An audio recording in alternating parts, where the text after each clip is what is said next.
Welcome to the Irresistible Workplace Initiative podcast, the place where leaders come to learn how to create a workplace where people would be crazy to leave. Join your hosts, Holley Potts and Tony. Hey guys, welcome back to the Irresistible Workplace Initiative podcast, the place where we talk about how to create a culture and a workplace that people will be crazy to leave. And I'm Holley Potts, and I've got Tony McConnell, as always. Hey, Holley. And then, Tony, I'm going to let you introduce our guest for the day. You guys have already met and talked a little bit, and how your paths intersect and how we ended up here today. Well, Greg Pihs, and Greg's the author of The Power in the Pain, and he's also an NLP coach and does certification, and he has a lot of things he does. He's a local Murfreesboro resident, and he'll take you on a fire walking trip and help you reframe stuff. So, Greg, we appreciate you coming, and Greg's going to be one of our speakers at our upcoming Resiliency workshop on July 14th, and Greg really helps people, reframe their past experiences, and help them to be very resilient. And when we first started talking about resiliency, our podcast master here, Trent, said, "Hey, you got to meet Greg." So, so I started looking around on the internet, and I'm like, I got to get me some of this Greg. So we've met and talked, and I think, we share a lot of common analogies on life and some philosophies on how to build a resilient life, really resilient life, because it's what it is.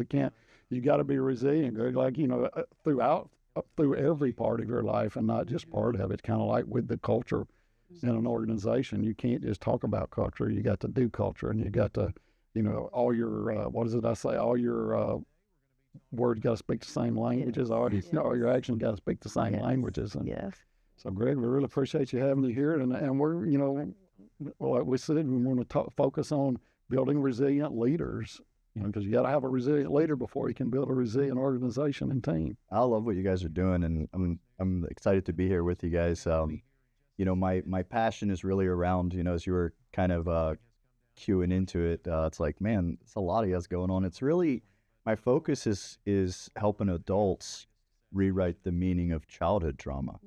This is really what my focus is. And I say obvious for those that have experienced trauma, to get through that, we're going to have some resilience. So obviously, Trent seen that connection, and when speaking with you guys and what you're doing with resilient leaders, I'm excited to be involved in it. In your newsletter you were talking about, it's during times of challenge that leadership gets exposed. That's right. It's not when you build it, it's when it's exposed. Yeah. And the idea of like a resilient leader, like, I'll suggest that, what do you guys think, like the opposition of leadership I'm going to suggest would be like victim mentality. Oh yeah. So like either like we're the victim, or we are leading what's happening. And in order to be a resilient leader, we have to be able to practice when it's not hard. That's right. So that when it's hard and the exposure comes, we have to be able to practice when it's not hard in as many situations as possible to be the leader. And if we're going to be the leader, we could say it in a different form. In every situation that we experience in our life, how can we live it so that we are not the victim? Yeah. Whatever takes place. And, like you said, when times get hard, that's when, the real person comes out, and an organization reacts, and picks up on what that leader's laying down when the shit hits the fan. Excuse my language, but that's the best term for it. When the shit hits the fan is when people true colors usually come out, and you can't fake it. You can't fake it. You can't hide it from your organization, from your team members, your friends, your family. Yeah. At all. I look at it like the words that I use is like, we have a certain capacity. And to which the capacity we built, For those of us that desire more, we are extending ourselves past the capacity we've built. And that's who we want to become. And as long as everything's comfortable enough, we can behave like that new person. But when the shit hits the fan, we'll always go to where we know we have capacity, which is our most built up exposure till now. Barbecue. I've got a question. So I know words matter, right? And how, just define it. Like, how would you define resiliency? It's a word that we can easily toss around like trust and all the other words, Tony, we've talked about. So just diving a little deeper into what is resilience. Like, how would you define it? It's a good, I'm thinking about this as you say it. I don't have an answer. That's a really good question. So I'm going to think out loud. Sure. Yeah. Yeah. So if being asked, what is resilience? In some way, what I'm picturing right now in my mind is like the ability to bounce back from temporary defeat. Which in life, I mean, we're going to experience that over and over. So I think that resiliency, like what is resilience? That's really, really good. Like defining terms. What are we talking about here? I think it's our ability to continually bounce back. And I want to like add a little more gravity to it, that those bounce backs could be big situations. We know those we have to bounce back from. But like the most minor things in the morning with our spouse or our kids, like that's where we're really setting up or creating the capacity for resiliency, is like the little things. Like we know we got to fight on the big things, but the repetition of the little things, I think, builds that capacity out. It's like building the muscle memory kind of being able to always reframe things as a challenge and not a setback. Yeah.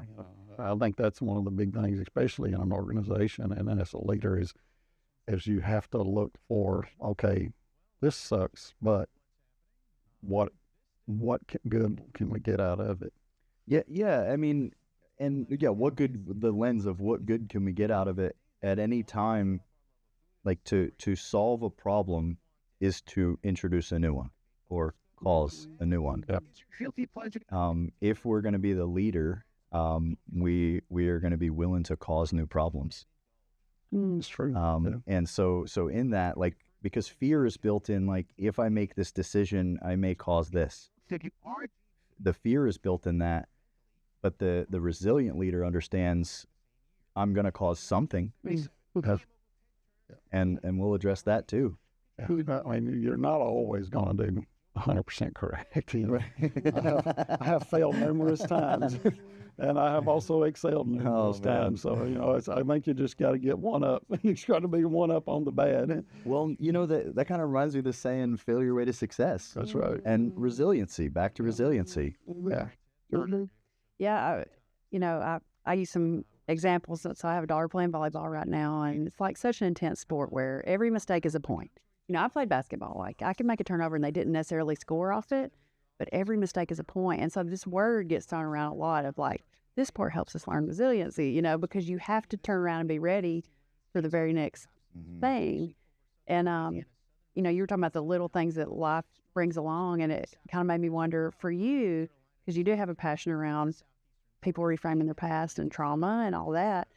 Is this something that did you learn resiliency the hard way? Were you taught it? Like, how did it become sort of a passion for you?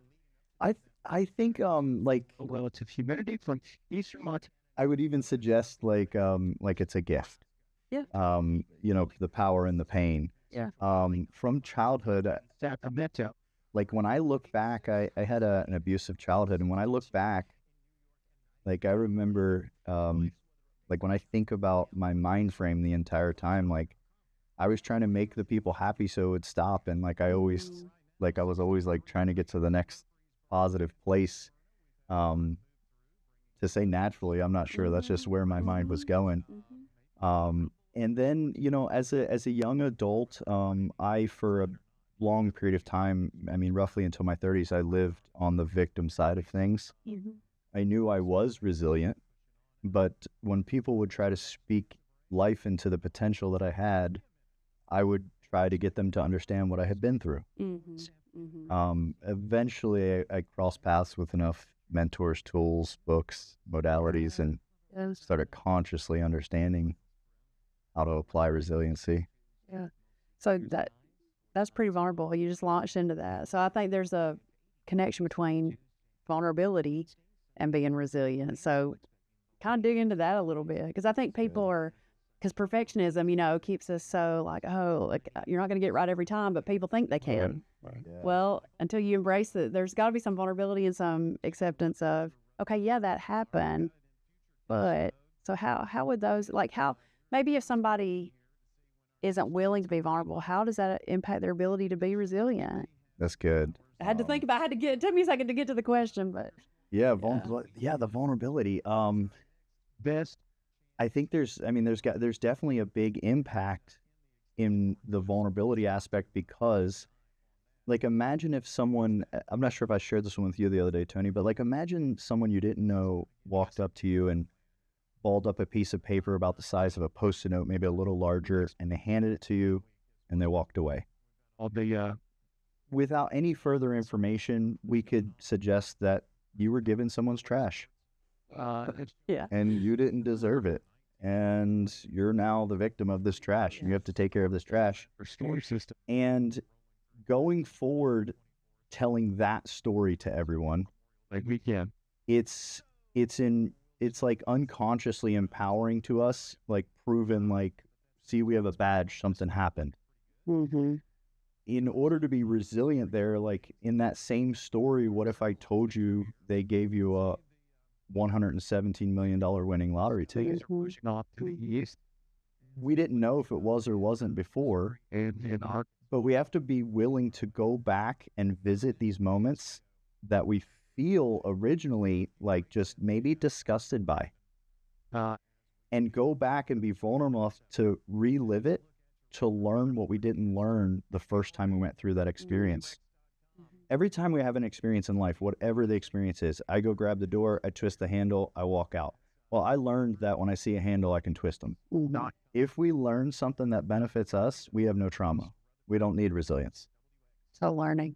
The learning. Yeah. But we got to be vulnerable enough to go back and say to ourselves, like, my winning lottery ticket is in there somewhere. Yeah. It reminds me of, I know I'm not going to quote this right, but Mary Oliver is one of my favorite poets. And she said a very short poem that was like, someone once handed me a box of darkness. I learned this too was a gift. I love that. Isn't that good? That's so good. But sometimes it takes some time, and some reframing to look back and go, wow, that, all the worst things that have happened to me so far have led me to where I am now. More than the easy things, I guess. Everything, yeah. Our biggest gifts are in those moments. Yeah, and what leaders who aren't resilient, and all of us, even resilient leaders, and you'll see when we're live, will always, like you said, default back to the natural capacity, what you feel comfortable with as your capacity. And if you have built that capacity, strengthened it, throughout your life and throughout your leadership journey, you may not dig as close into yourself. And what I have seen leaders done, and I have done myself, is when the going gets tough sometimes, especially if it's a very quick, something that happens really fast, and you're not really planning for it, is you shut everybody else out. Like if you have a team that you've been relying on, you shut them out. Well, then you also shut out all that brain trust. Mm-hmm. Then it's just on you and your, whatever your self-image is, which is probably not always the greatest, So I think, really good, resilient leaders know that they don't have all the answers. Which good leaders always know they don't have all the answers, but resilient leaders know that they can't do it all themselves. Now they can go out and they can beat the drum and they can show up at an 11 when when everybody else is showing up at a 6. But you'll get, if your team knows it, hey, I'm going to sit out here in the rain with y'all and we're going to embrace this suck, you're going to get a better product. Mm-hmm. And the product being whatever it takes to survive that season. If you're in the construction industry and mortgage rates have gone through the roof and the economy is tanked and gas prices have doubled and everybody's watching the news, or we have a pandemic or something like that. I'm sorry, pandemic or something like that. You your team can get you through that. When, a big part, like I use the word capacity, but same vibe. We have that vibe of, like, a lot of times humans, not just leaders, but humans, we may be unknown, so we're just unaware of our problem and who cares, okay? Or we have the known unknown, like, I don't know how to fix this, but I know it's a problem and it's in my life. And in leadership, like, we'll ask, like, how do I solve this problem? But really what you guys are doing, this is the magic. Like, how do you solve that problem? It's not about that day and that problem. We have to go back and build the capacity. When that day arrives again, you'll forget to do the problem. Right. We got to build that capacity and the small things behind the scenes. And when the problem, a problem or an event, perceived negative event, rears its ugly head, and you have really worked on your culture and worked on your team and worked on your processes, and you really look at that as a chance to say, hey, we've done all this work for the last X number of years, starting with a BCWI survey in 2019, and we started dressing stuff, and now we're doggone. Yeah. It worked. It paid off. That's when the payoff comes, and and it doesn't take a lot of those really good payoffs to go, dadgummit, I got to get me some more of that. We got to keep that going. I always suggest, I think, if we go all in on anything, running, dieting, discipline, whatever, like, if we go all in, I have found in my experience, like, unless I'm unique or something, so much faster than I ever, like, imagined, momentum will set in for us. I mean, it can be in days. Whereas, like, we can think, oh, it's going to take weeks or months or years. The journey continues on with whatever it is. But, like, if you go all in and, like, burn the ships, if you burn the ship mentality. Burn the ship, that's right. Yeah, if you go in with that mentality, like, what I find in my life is, like, it's like days later and I'm like, oh my gosh, I can't believe I was doing that. I can't believe I was doing it that way.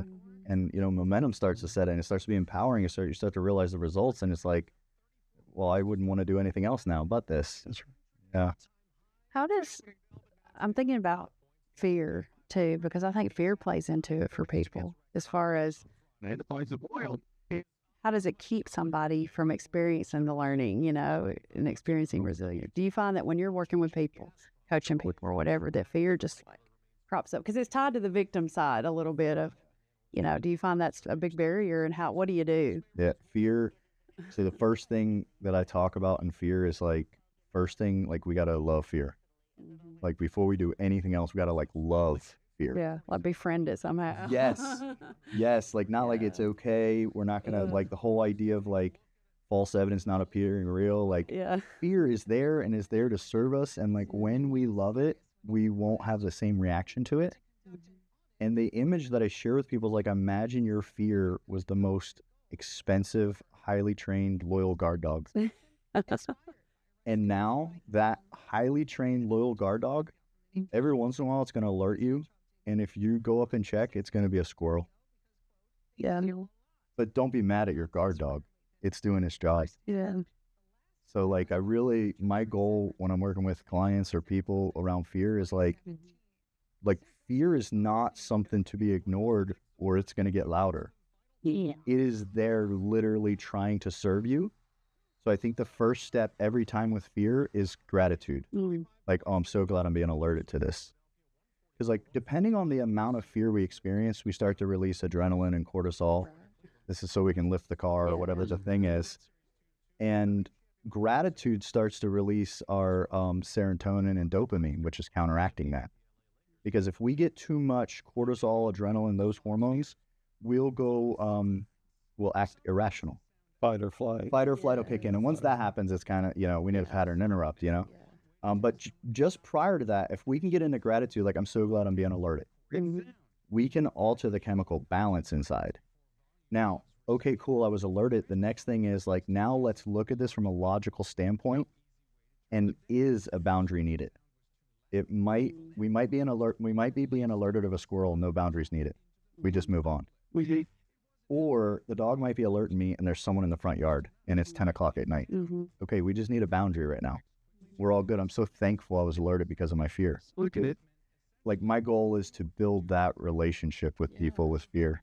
Yeah, because I think the reason we have been talking about this topic for our gathering that's coming up is a lot of people are experiencing fear, and I would say they're not reframing it like that quite yet. So maybe that's somewhere we can go, on this day. But looking at, I mean, it's coming our way all the time, things to be afraid of, But when you think about business conditions and the market and people who've taken risk financially and other things to do their business and all of that, there's plenty of reasons to be afraid, but that's why we chose it. It's like, wow, people are feeling fearful right now in general. So. And, like in business, like the idea of like, because a lot of times in business, we can get like, we can get conditioned that like, shut it down, there's no fear, move on. Yeah. Well, when we start to really face economic shifts and things of that nature, it's like, well, hold on, do I actually just ignore this? Well, no, but it doesn't mean we may or may not take action. Mm-hmm.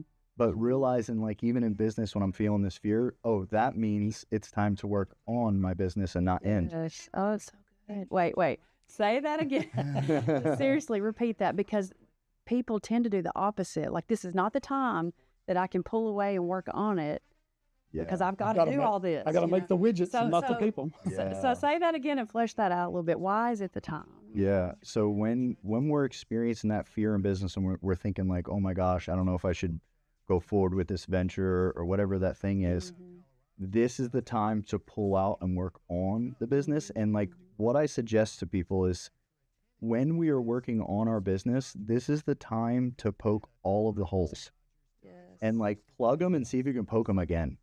Yeah. And wherever you decide that now I'm taking this model forth, then we go in the business. The only option here is believing that it works. So we can be a cynic, but we have to do that working on. And so we're allowed to evaluate everything working on. We're allowed to be the pessimist, the play realist, out all the scenarios. And then once I select one and I come over here, by a choice, I am choosing to believe this definitely is going to work. There's no other way around it. Like, I'll have to be surprised at the end if it doesn't. Yeah. Because, Tony, wouldn't you say, like, a lot of people that we invite to join a peer group or be at the table, it's like, well, and then there's this fear thing. I can't do it right now because I'm scrambling. I don't money. I just got to make. I don't have time. I got to make the widget. Yeah. I don't have time to figure out how to make a better widget or to get the right person to make the widget so I can go sell the widget. And I think, it really plays in good to the discussion we had a while back about the leaders having peer groups and leaders building their own network and to help them, because like as you're working on the business, sometimes it's good to have somebody that is not even in the same industry, to give you feedback and to help. Yeah. And I think that's one of the itches that we've scratched for a lot of people with our table groups is, we've put leaders of different kind of organizations together because it's lonely at the top. And when you can put people together that it does help build resilient, and it helps hold each other accountable, because accountability is also a key to resilience. Yeah. I think I've always felt that, you will take your resilience and your personal resiliency a lot more seriously if there's some accountability on it. I agree. Absolutely. If there's no accountability, it means it's all okay anyway. There's nothing to rebound. That's right. That's true. Yeah. To do this weekend. I think when you were sharing about like the people with like not enough money or building the widget, like we talked about like always start from their model of the world. Yeah. So like if let's just say someone said, I don't have the money right now to do this. Well, let's go from your model of the world. In your model of the world, you don't have the money to do this. So the other option would be you having the money to do this. If you had the money to do this, I'd love to still work with you, but why would you need to do this? And you're on the exact side of the equation that needs to do this. Yeah. And like really just, taking it for the widget, like, the idea of like, I just need to build a widget. Oh, just go build it then and then come back. Holly and I were talking this morning. Of something that we kind of leaned into heavily is that every time you say yes, you should write down the stuff that it made you have to say no to. That's good. And every time you say no, what are the things that you get to say yes to? You get to say yes to. That's good. Yes. That's good. Yeah, because I feel like it's sort of, you think about preventative, like your health. Okay, I can spend my time and invest all the things to get where I want to go, or I can end up where I don't want to be and then have to come back and spend the money and invest the time. And you know what I mean? So it's kind of, when we're thinking about these leaders, I just can't stress how important it is to go, you just do it.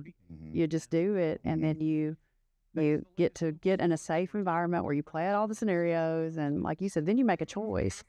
But people are very hesitant. I think it's just fear. It's maybe not understanding what fear can do. Well, and another thing, like fear is definitely in there, but there's like a different level of fear in like, I'm rolling in business and I'm afraid of what's going to come next. Versus like a suggestion of like, do I take this decision to do this thing? There's still fear there. Like, what if it doesn't work or whatever the case may be? But I think for everyone listening, and then with you guys as well, some of your leaders are going to benefit from, it sounds crazy, but like asking them and having them say out loud, like, what are you trying to make happen right now? Like raw. What do you want to happen in the next year? Like, like May 2027 is going to arrive. If you had your way, what are we trying to create? Because a lot of times we started with a destination and we got pulled off track and we never reset a destination and they're not even sure where they're going. They just want more. Or they're happy with today, and complacency kills. Correct. It does. It kills motivation. Complacency can kill you, and it'll kill and complacency will really kill a daggum culture. Because cultures, there's very few cultures that can't be fixed, but there's also very few good cultures that can't slip.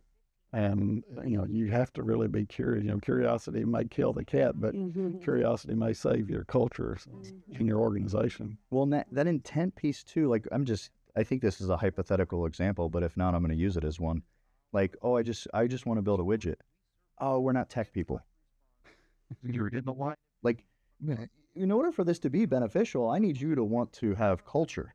Yes. In some capacity. Yes. Yeah. And getting clear on like, what do you want in a year from now? Not like more money, not like an investment opportunity, not like what is the big picture? Like, and provoke people like in a year from now, I mean, it's just possible. Why not? You could arrive in May of 27 and be absolutely ecstatic of what you did in the last year. Why not? If that were to happen, what would have happened in place? Yeah. How'd you get there? How'd you get there? Backwards. Because now it like logically makes sense that this is part of the process, or bless and release if it's not, of course. It becomes a logical step. Like, oh yeah, logically, like this leads into that. This was good. Yeah, that's been really good. Greg, you have like a final word that you would like to motivate people to get them up off their rear ends today to think about their personal resiliency and especially how what they do or don't do affects everyone around them. Yeah. Okay. Whether it's right. Our people, those that are our subordinates, will unconsciously model what we do. The storm is Anyone that's parents, a bigger. you saw your worst behaviors get played out by your kids, probably. Oh, yeah. Our subordinates will unconsciously model whatever we do.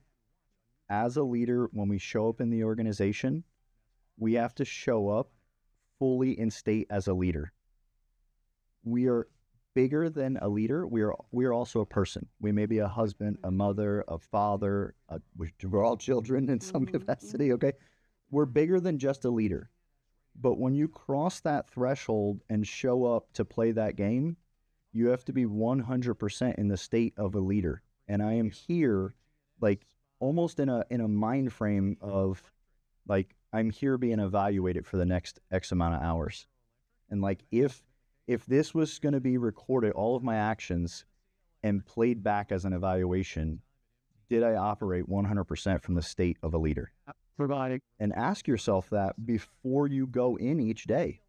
putting it all on. if it's hard to get 100% into the state of a leader.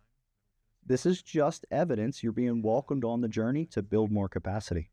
For you. Yeah, that's true. If anybody's interested in contacting you or seeing some of your products and some of the things that you do, your services, and I just want to contact you, what's a good way for people to get in touch with you? Yeah, thank you. Social medias, I have a YouTube channel, Success After Trauma.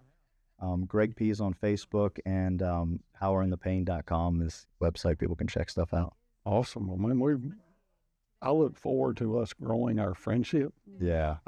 Most importantly, our friendship, because I think I could care less, what our friendship brings to the business. Yeah. Now, I hope our friendship creates more friendships for both of us, because as we're impacting, we're impacting not for money. We're impacting for impact. How we affect people and the purpose. And that's the thing. Anybody can build the widgets. We keep saying widgets, but anybody can do the work. Anybody can do the IT work. Anybody can build the hospital. Anybody can do that. People come back to you as a customer and tell people about you on how they feel when they walk in and how they feel when they walk out, because everybody else can do this pretty much equally the same now. Mm-hmm. And nowadays, with everything being on, you can AI, it's all going to read the same. But these parts right here are the things that, how good are you at the start? How good are you at the finish? Yeah. And I think that's, the important part. But we really appreciate you coming on today, and look forward to having you back again, and look forward to July and what you're going to bring to our current tables. We're having all our table groups, including the internal Dow Smith leadership group of 6 people that we're training as leaders from different aspects of the company, and actually having them come in with tables of business owners and with other business owners that we're inviting. We're hoping to have about 30 invitees there, and but we don't want to just come in and sell them a product. We want them to see what happens at a table group. And everybody struggles with resiliency and the lack thereof, and everybody struggles with fear. And Bruce Springsteen had a song that said back in the 80s, it's and on one hand Billy tattooed the word love, and on his next hand was the word fear, and in which hand he held his fate was never clear. So every time somebody mentions fear, I think about that line, because I love that song. It's on the Tunnel of Love album, and You should have sang it a little bit. I've already sang. He'll break out into tune. I broke out into some song at our last one. Yeah. But no, I really appreciate it. And, there's a lot to think about. And out there in YouTube land and podcast land, you got to continuously work on yourself. And you can't have a good organization if you're not, if you're not comfortable with yourself. We need a part 2, 3, 4. Yes, we I want to do. dig more into it. Yes, we do. I'm excited for the event too. I know it's going to be huge. Awesome. Thanks, guys. Thanks, Holley. Thanks, Greg. Man, appreciate your time. Thank you for listening to the Irresistible Workplace Initiative podcast. Be sure to like, share, follow, subscribe, and leave us a 5-star review. We will see you on the next one.